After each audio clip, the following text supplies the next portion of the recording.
Hi all, and welcome to the Medical AI Lab Group session. Today I'm delighted to have Michelle talk to us about the peer model.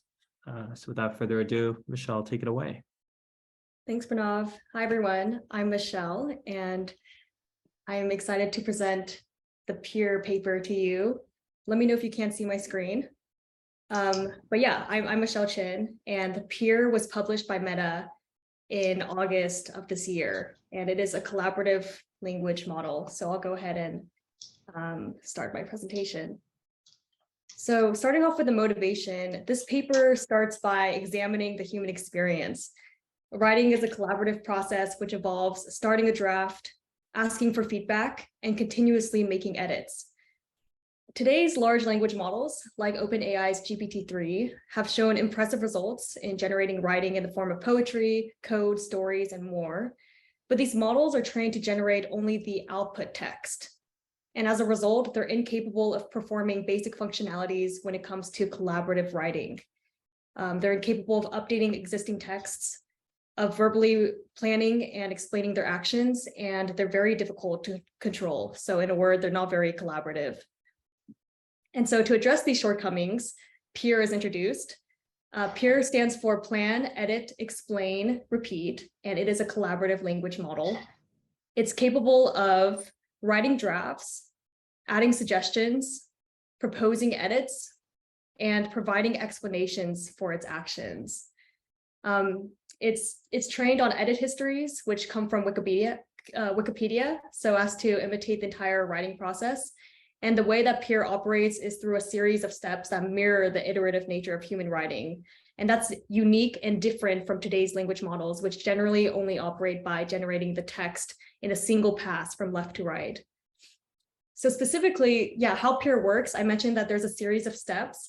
So first, either the human user or the model itself specifies a plan, which is a rough idea of how the text should be modified. So for example, this graphic, the example is fix incorrect information, but other examples could be add more information or fix grammar errors. And then the plan is realized with an actual edit that transforms the text into an updated version. The model can explain what edit happened, both in the form of a comment and by pointing to relevant resources used. And that's possible because each input text is also provided with documents which contain relevant background information. So in this graphic, you can see there's an edit action performed to change the place of birth. And this explanation points to an article that this particular edit used. So there's the explanation. And this process of formulating a plan and performing edits and then providing explanations is repeated multiple times until the final generated text, which doesn't require any further updates, is achieved, or if there's some other manually specified halting criteria, which is satisfied. And so the takeaway from this slide is the iterative nature of this approach that PEER has is helpful because it decomposes the complicated task of writing a consistent and factual text into multiple easier subtasks, which allows the human to intervene at any time and guide the model in the right direction. And this is a difference between PEER and previous large language models, because with PEER, there's a set of operations that are performed, PEER or plan, edit, explain, and repeat. And this allows human input or model input to be given. And based on that input, some actions are performed on the text to generate the new updated text. And so here's an example of an interactive writing session with PEER. The green boxes represent plans provided by humans, and the blue boxes represent plans written by the model itself, because again, it could take either human-generated input or machine model input. And the task with this example is to write a Wikipedia-style introduction about itself. And the three documents are given are the paper title, the author list and affiliations, as well as the abstract. And so two notes about the example seen here. So it starts from upper left, goes to bottom right. The model-generated plan shows that PEER is capable of identifying and correcting false information. So in that pink box, it can correct the false information that it produced in the previous iteration.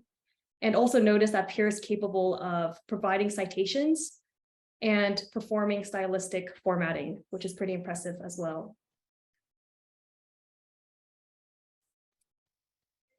Okay, so a challenge that the authors faced when training Peer was obtaining data to train on, because edit histories are difficult to gather from web crawls.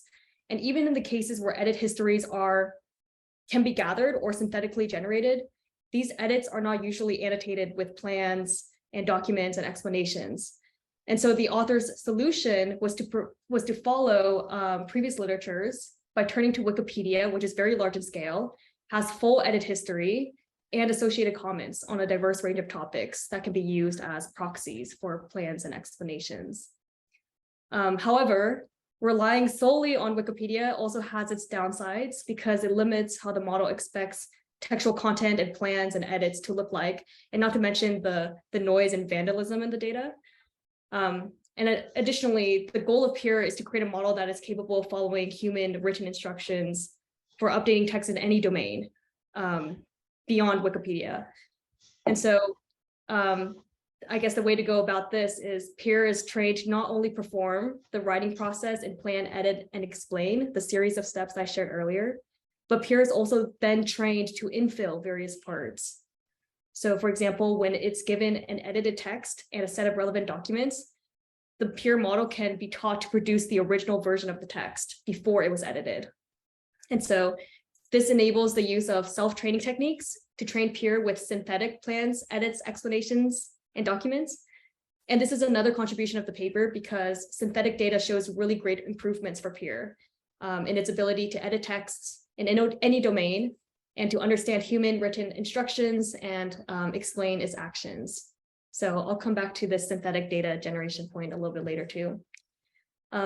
This is how the model works. So the core idea of Peer is to model the editing of textual content as an iterative process. That's been like the running theme. So we start from a text sequence, XT, user plan, PT, and a collection of documents, DT, which contains relevant information to help obtain the updated version of the text, XT+1. And so based on XT, PT, and DT, a new plan, PT+1, is created to give instructions about the next modification. And after planning, the model repeats iterations where each iteration edits the text, given an updated version, XT+1. And then finally, the model explains the intentions behind the edits through an explanation ET, which is based on XT, XT+1, and DT. So hopefully, I'm not sure if it's hard to follow those variable names, but yeah, I can repeat if necessary. And anyways, this entire process of planning, editing, and explaining is repeated multiple times until the final text, XN, is satisfactory and doesn't need any more edits. And so to accomplish these series of operations, 4 different variants of the Peer model are used. The first is edit, second one is undo, and then there's explain and document. And all these models are initialized from a LM adapted T5. And just to briefly explain what each one of these models and pair variants does. So for Peer edit, it's given an input text, so XT, and then a set of documents, DT0, DT1, DT2. And then this model learns to both plan and realize edits. So it maps the input text and the set of documents to a sequence of the plan and the updated text, PT and XT+1. And this is done in an auto-regressive fashion. And then Peer edit can update text autonomously by generating both plan and edits, and it can also be provided with human written plans and prefixes. That's Peer edit, and then Peer undo is given a text sequence, XT+1, and also a set of documents. So you see the same 3 blue D boxes. And this Peer model is trained to guess and undo the latest edit by predicting the sequence of the plan, PT, and the version of the text from the previous time step, XT. So it's pretty similar to Peer edit, just the, you can see the gray box and the orange box are switched, and it's also done in an autoregressive fashion. And then Peer explain is motivated by the question, what's the explanation for the edit performed? So it's given an edit, and an edit is XT and XT+1. So again, X is the text and T is the timestamp. So the text from the timestamp T and the text from timestamp T+1 are able to tell you what the edit was. And the collection of relevant documents, the 3 blue D boxes, And then given those, the model is trained to give an explanation for the edit, which is denoted as ET. And then finally, for pure document, it's given an edit in a plan. And this model is trained to generate a document that provides useful background information for the edit. So that's a summary of the four models that are responsible for the iterative steps in the peer model. And then I mentioned that another contribution of peer is this idea of generating synthetic data.